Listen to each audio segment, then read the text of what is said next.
Yeah, the Fry's salesperson who I initially talked to was there throughout the incident inside Fry's. However, he didn't say anything beyond what had to do with our transaction. He was looking up something for me on the computer there, and once this woman started taking my shopping cart and I pointed out to her that it was mine, and then she got rude and loud and testy. He didn't say anything else, but he was standing there during all. The guy, who I assume was in security simply because he was wearing a navy blue blazer, so it's out of custom with the rest of the male employees at Fry's, who always wear white long sleeve shirts and black trousers. He came over, and while all of us were there, he asked what happened, but then beyond that he asked me to stand over a few aisles to the side, and then he stayed with everybody else, meaning the woman who started all of this and all of the other Fry's employees who were standing around. So I was waiting by myself off 2 or 3 aisles away. I could see everything that was going on, but I don't recall whether I saw him talk to that same employee who I had dealt with. Well, I decided to leave the store because this guy, who I assumed to be in security, he had said he was going to help me as soon as he got through talking with this woman, and I assumed he would start helping me with what I came to the store for, and that would be the end of it. When I saw he just went on and on talking to her, and I sensed that there wasn't any interest further in talking to me, I decided to leave the store. I just casually walked away from where I had been standing. When the woman who started all of this saw me walking away, she immediately said to this same guy, who I assumed to be in security, something to the effect of, "Hey, help me, we have to stop this guy, don't let him leave the store." And the security guy, along with all the other Fry's employees, made no effort to stop me. No one called me, no one asked me to stay, no one tried to block my way. I just walked right out of the store. It was dark. It was April 13, 7:30 in the evening. It was dark out. I just wanted to get away from this woman. It was clear to me that the situation was not being handled in my favor. I mean, I at least would have expected this guy, if he was a supervisor or someone from security, to have come over and talked to me and to gotten my side of the story without that woman standing there. And since he didn't do that, and knowing the way our society is when it comes to any accusation that a woman makes against a man, I felt it was the wisest thing I could do would be just to leave the store and hopefully just leave the grounds completely. I was walking, I was not running, but I was walking quickly. The woman, seeing that no one from Fry's was listening to her, she followed me. She was, I would estimate, maybe 10 meters or less behind me. She followed me right from the exit of Fry's here through the parking lot. She made comments at various times to me, provocative comments, things sort of like, I don't know, we're going to catch you, or you're not going to get away with this. And meanwhile, she was also talking on the telephone. I assumed it was to a 911 dispatcher, the way she described what was happening and was asking for someone to come and help her. I wanted just to get away from her. My hope was that I could leave the grounds, and yet she persisted behind me. She was talking on the telephone during all of this. My assumption is she had called 911, was summoning help.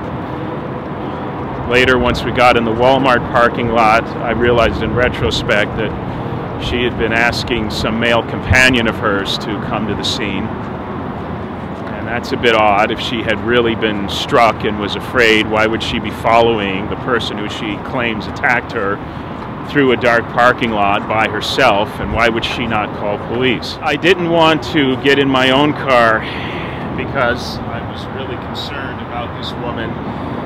Something irrational she would do, for example, jump on my car, stand right in front of it, put her foot right where a wheel was in hopes that I would run over it. I knew that would just make things worse, or vandalize it in some way. And so I just decided to exit the Fry's parking lot, and I walked right along here up the sidewalk. She's still following me during all of this. I crossed the street. The woman was still following me. And I crossed over here into the Walmart parking lot. Again, my objective was just to get away from her. I was hoping she would stop following me. The parking lot of Walmart was darker than Fry's, but there were a lot more cars and a lot more people standing around or getting in and out of their vehicles. I didn't say anything to her. I hadn't said anything further to her beyond the communication we had in Fry's. I didn't make any gestures at her or anything. And so I continued walking along the sidewalk here and went all the way to the entrance of Walmart along the sidewalk where those blue pylons are.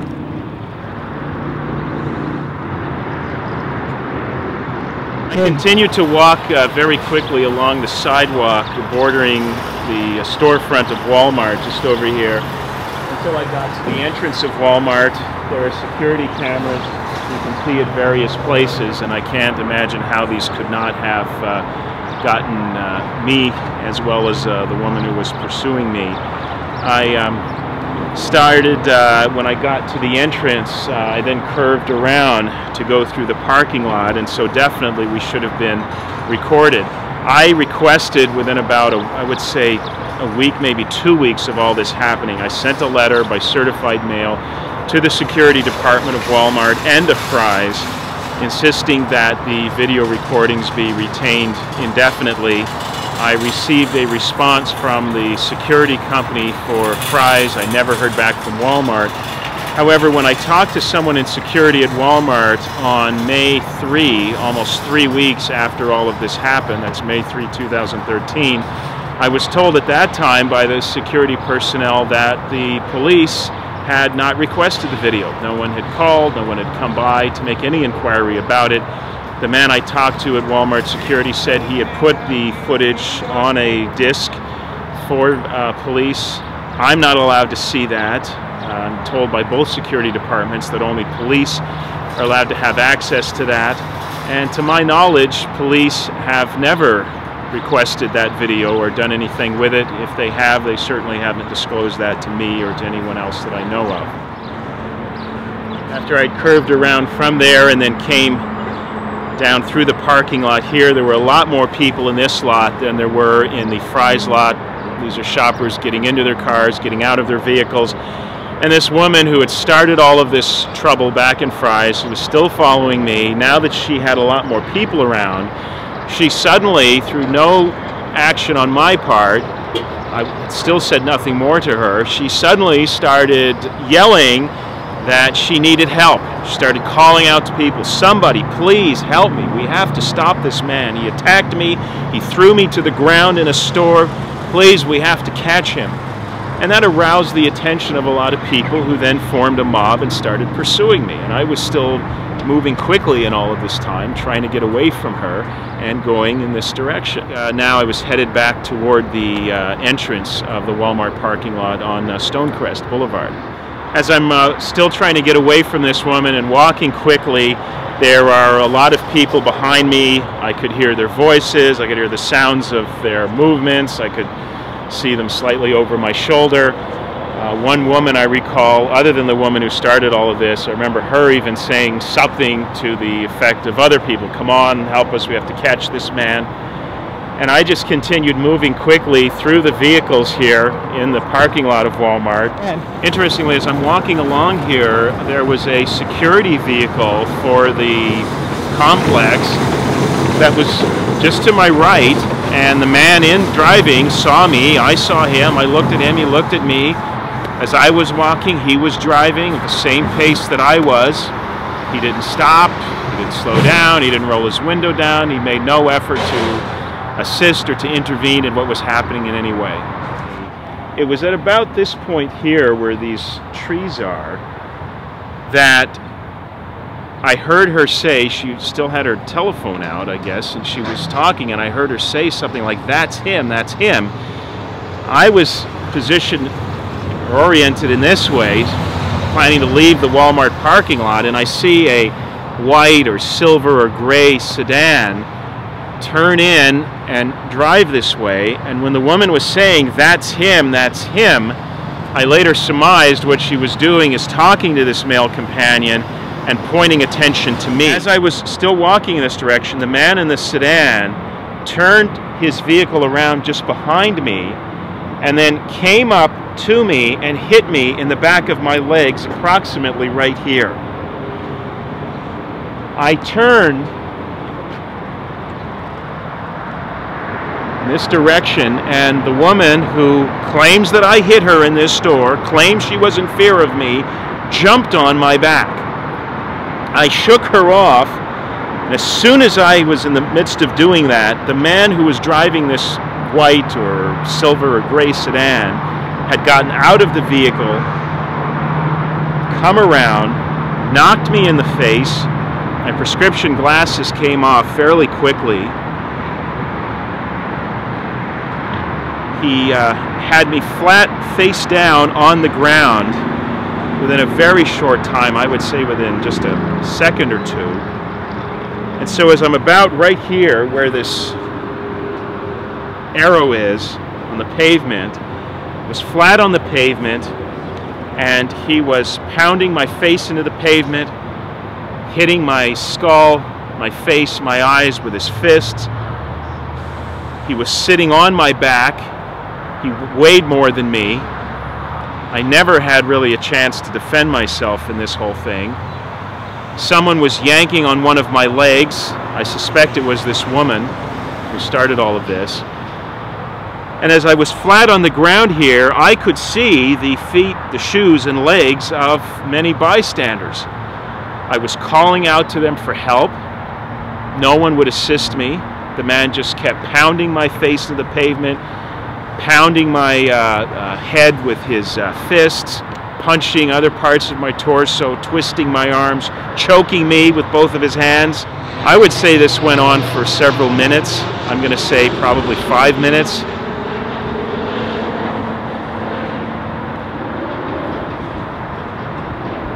At least twice during all of this, I heard bystanders tell the man, "Don't kill him," referring to me, because that will make things worse for you. So even these people who apparently thought I was guilty of something, at least I would suspect that's why none of them made any effort to help me, they still realized what was happening and that this man was trying to murder me.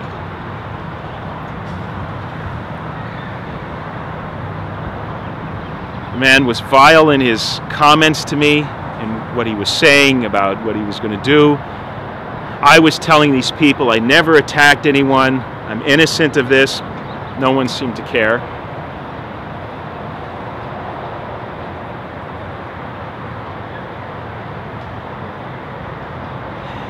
When police finally did arrive on the scene, there were no sounds of screeching police cars.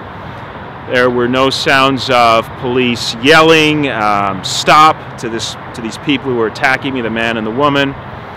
No sounds of police identifying themselves. It's just after this several minutes of this relentless pounding and horrific beating that the man just suddenly casually got off of me. And the immediate reaction of police was to put me in handcuffs. I was lying on the ground, face down, in my own blood, and to put me, this now crippled person, in handcuffs. I heard nothing or saw nothing that would indicate that they were restraining the man or had handcuffed him. And in fact, as the events went on, I saw nothing to indicate that the man and woman were restrained in any way by police. I laid at the instructions of police, flat on the ground. I stayed like that, with everybody watching me. This was humiliating. Finally, at some point, police told me to get up, which I could barely do on my own. Didn't have my glasses, could barely see out of particularly my left eye, which was badly damaged out of all of this. I was quite weak. My limbs were not agile. and police just eventually helped to lift me up, still in handcuffs, and took me over to a police car just here. At the police car, I was searched. My identification was taken. No doubt police were looking for drugs, weapons.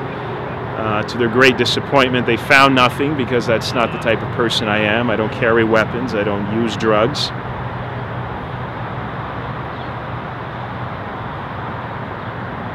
They took my driver's license.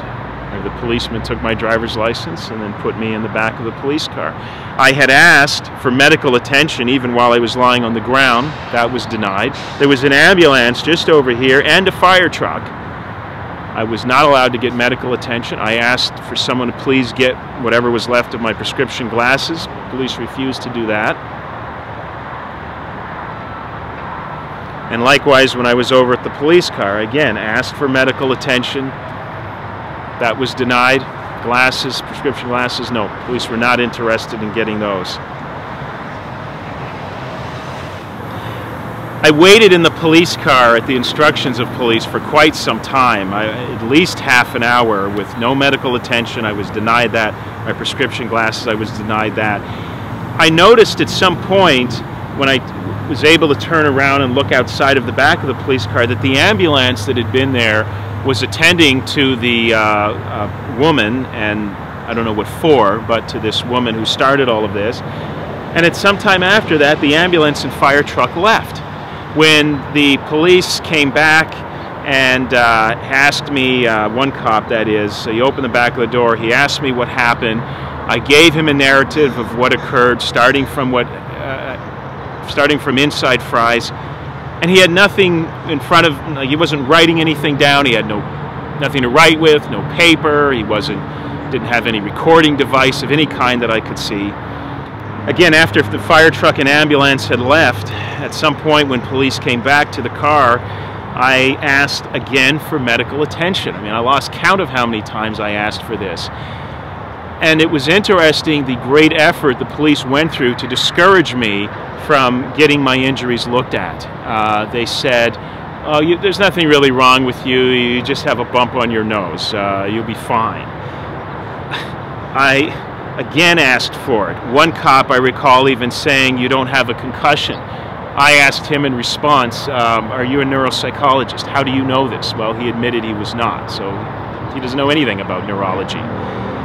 And so it was only because I kept asking that finally police did call for an ambulance to come back to the scene. And some minutes later, an ambulance and fire truck returned to the scene. And yet again, still police discouraged me from actually going to the ambulance. Neither would they help me get over there. They opened the door. I had to get out of there and stumble over to the ambulance myself. Still handcuffed during all of this. And by the way, no one had ever read me my rights. Inside the ambulance, an attendant there started looking at the injuries, and after some point, he was the one who asked police to remove the handcuffs. I mean, he could see I was harmless. I wasn't there to attack anybody. I wasn't aggressive. And so police did remove the handcuffs. They took, at my request, police took photographs of my injuries, at least my facial injuries, inside the ambulance. I've never seen those photographs, but they did take those. And I asked at some point one cop who came to the ambulance if the couple who attacked me and who beat me up and tried to kill me were going to be cited. I was told no, they were not. And then there was a policeman, particularly hateful cop, named Ken Davis, D-A-V-I-S, who came to the ambulance at some point and said, not to me, but to one of the ambulance attendants, that I was going to be cited with a misdemeanor. This was just outrageous. I tried to ask him what this was all about by asking, may I ask a question? He said no. Yet at some later point when he came back to the ambulance with the citation, I asked him what the basis of this citation was, this accusation. He refused to answer. I asked who authorized it. He refused to disclose that. I asked to speak to the supervising police on the man or woman on the scene. He refused to let me speak to anyone, refused to give me the name of any supervisor. He simply presented me with this citation and ordered me to be quiet and sign it. And under duress, I did so. Police showed no compassion to me during any of this, and it went even further with Davis not only saying that police were not going to cite or arrest the couple that attacked me and tried to kill me, but also Davis said to me that I deserved to be attacked, deserved to be beaten, and I deserved the injuries that I had received.